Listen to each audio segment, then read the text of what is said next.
చేసేల దగ్గర. ఇంకా ఈ డ్రైన్ల వరకు మీకు ఏమన్నా డౌట్లు ఉన్నాయా? పని అవదాన్ని ఏమన్నా అపనమ్మకం మీకు ఎక్కడైనా ఉందా?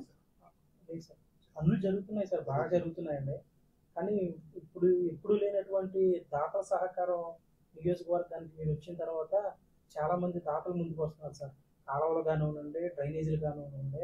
Next time high school sir, మీరు ఇంతకుముందు ఆక్విడ్ హై స్కూల్ వెళ్ళారు సార్. ఆక్విడ్ హై స్కూల్ పరిష్కారం దొరికింది. తర్వాత చిరుకోడ ఒకటి చూసారు సార్, దానికి పరిష్కారం దొరికింది. ఇవాళ నిన్న మీరు ఎవరినో స్కూల్ విషయానికి వస్తా ఇప్పుడు ఉండి వెళ్తున్నా.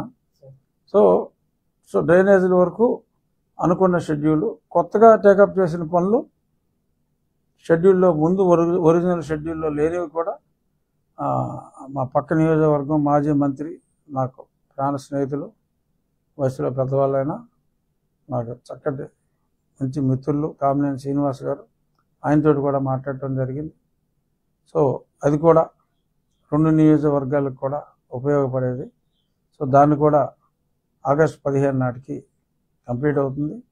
దాతల సహకారం, నా మిత్రులు కానీ ఈ లోకల్లో వాళ్ళకు తోచిన రీతిలో, నా ఐడియా కూడా 10 మందిని ఇన్వాల్వ్ చేయటం. నాకు కావాలి అంటే డబ్బంతా నా స్నేహితుల దగ్గర నుంచే నేను తీసుకురాగలను, కానీ ఇక్కడ పబ్లిక్ని ఇన్వాల్వ్ చేయటం నా బాధ్యతగా భావించి అందరినీ కూడా 10,000 అవ్వచ్చు, 1000 రూపాయలు అవ్వచ్చు, మీరందరూ భాగస్వాములు కండి. మన పనులు మనమే చేసుకుని సాధ్యమైనంత వరకు మన పనులు మనం చేసుకోగలం, మన అవసరాలు మనం తీర్చుకోగలం. అవసరమైన మేరకే ప్రభుత్వాన్ని మనం ఇబ్బంది పెడదాం అనే ఉద్దేశంతో అందరినీ కూడా ఇన్వాల్వ్ చేయడం జరిగింది. అలాగే త్రాగునీరు కూడా గతంలో చెప్పినట్టు ఆ పరిమళ లైను కొన్ని చోట్ల మరి ఏ మనుషుల కోసం మనం సేవ చేద్దాం అనుకుంటామో మరి వాళ్ళకి కొన్ని వీక్నెస్లు ఉంటాయి, ట్రాన్స్ఫార్మర్లు ఉంటాయి, లోపల కాపర్ కొట్టేశారు.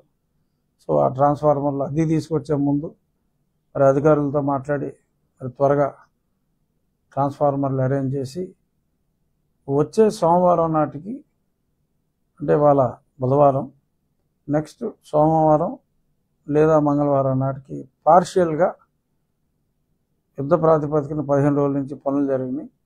కొంత పోర్షన్లో ట్రయల్ రన్, అంటే ఆ పైపులు విత్స్టాండ్ అవుతున్నాయా లేదా అని టెస్టులు చేస్తాం. ఖచ్చితంగా కొత్త ట్రాన్స్ఫార్మర్ వేయవలసి వచ్చినా కూడా అన్నీ కూడా అధిగమించి ఆగస్టు 15 నాటికి అనుకున్నట్టుగా ఫస్ట్ ఫేజ్ పరిమళ నుంచి ఆకివీడు వరకు పైప్ లైన్ని అనుకోని అవాంతరాలు ఏదన్నా వస్తే తప్ప ఖచ్చితంగా అక్కడికి 1 వీక్ క్వశ్చన్ పెట్టుకున్నాం. ఆగస్టు 15 నాటికి ఫస్ట్ ఫేజ్, డిసెంబర్ ఆఖరి నాటికి సెకండ్ ఫేజ్ కూడా అవుతుంది. అలాగే ఇదే కాకుండా మరి బొండాడ అనే ప్రాంతంలో ప్లాంట్ కెపాసిటీ చాలా ఉంది, 3 మిలియన్ లీటర్లు రోజుకి ట్రీట్ చేసే కెపాసిటీ ఉంది. కానీ ఆ పైప్ లైను కెపాసిటీ 11 గ్రామాలకే ఉంది. బట్ ఎక్స్ట్రా పైప్ లైన్ వేసుకుంటే ఇంకా మనం ఎక్కువ గ్రామాలకి ట్రీటెడ్ డ్రింకింగ్ వాటర్ని డైరెక్ట్గా ఇండివిజువల్ ప్లాంట్లు లేకుండా సెంట్రలైజ్డ్ ప్లాంట్ నుంచే మనం ఇవ్వగలం. సో దానికి అక్కడ ఒక చెరువు అవసరమైంది. ఇవాళ కలెక్టర్ గారికి నేను చెప్పా, ఒక చెరువు విలేజ్ చెరువు ఉంది, ఆ చెరువుని ప్రజల అవసరాల కోసం మనం తీసుకుంటే ఇంకొక